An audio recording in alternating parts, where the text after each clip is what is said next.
जागतिक योग दिनाच्या सर्वांना प्रथम मी शुभेच्छा देतो। माननीय देशाचे पंतप्रधान नरेंद्र मोदी साहेब यांच्या मार्गाने गेली 11 वर्ष योग दिन हा साजरा होत आहे। तुम्ही बघाल की देशात प्रत्येक घरात, प्रत्येक ठिकाणी, प्रत्येक प्रदेशात हा योग दिन साजरा होतो आहे। असेच योगा केल्याने आपलं मन स्थिर राहतं। आपण दिवसभरची धावपळ करत असतो, त्याच्यामागे योग करणं हे 20 ते 25 मिनिट योग हा केलाच पाहिजे। तुमचं मन शांत राहतं, तुम्ही निरोगी राहता। म्हणून योगा दिनानिमित्त मी एवढं सांगतो की सर्वांना शुभेच्छा देतो आणि योग प्रत्येकाने केलंच पाहिजे।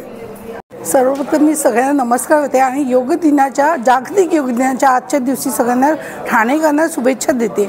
बोलायचं एवढंच आहे की प्रत्येकाने, प्रत्येक महिलांनी आपल्यासाठी किमान 20 तरी मिनटं काढून योगा करावे आणि आजच्या योगा दिनाला भरपूर प्रतिसाद दिला महिलांनी जास्त करून, आणि प्रत्येक महिलांनी आपल्यासाठी पण विचार करावा हीच माझी हे।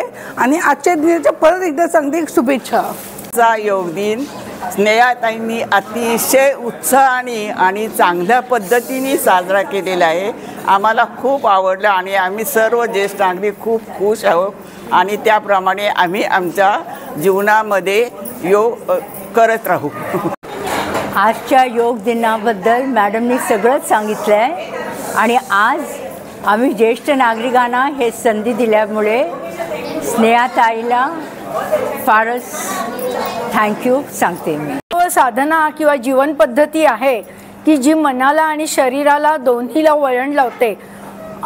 सर्वपणे इतक्या ग्लॅमर सगळीकडे पसरल्यामुळे तरुणींना वाटतं की फक्त शारीरिक आकार विकार, कपडे नवीन हे जीवन स्वतःचं जीवन दाखवण्याचं साधन आहे।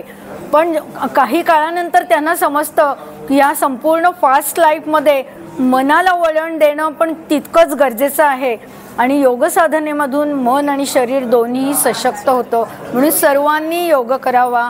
पुन्हा एकदा आंतरराष्ट्रीय योग दिनाच्या शुभेच्छा।